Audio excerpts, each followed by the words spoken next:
So when you did that, then it took you to how did you start Transcend Network then?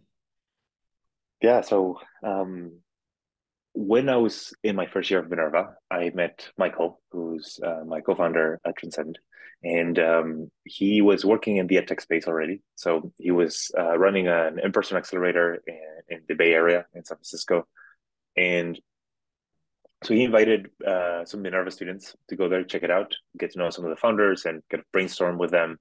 And so I was one of those students, and that's how we got to know each other.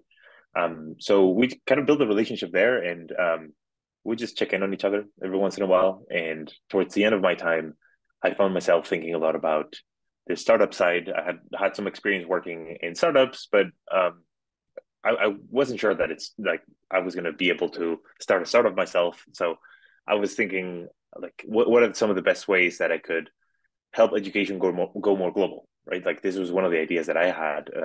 Historically, education has always been very hyper localized, right? So the majority of people um, go to school, go to university if they can, or vocational training, or they're an apprentice, and then they go work, and all of this happens within a maybe 100-mile radius, right?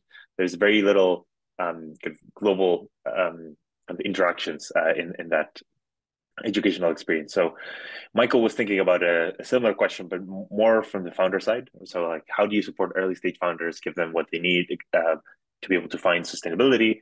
And so, kind of, we started jamming on some of these ideas towards the end of my time at Minerva, and yeah, we came up with this idea of like, what if we could support founders at the early stages, try to do it in this sort of community centric way, and try to do it 100% globally. So that's how we started running these fellowships that you've experienced. They looked very differently when we started, but I guess the traits that have always remained in place are that we try to be very community centric.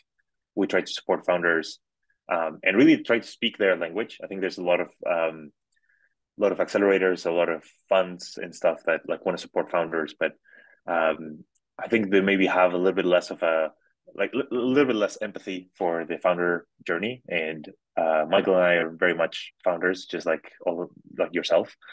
So we try to empathize with that, create a language, and create a community that supports failure and that embraces like kind of being vulnerable. And I think that's just something that we didn't really see as much out there.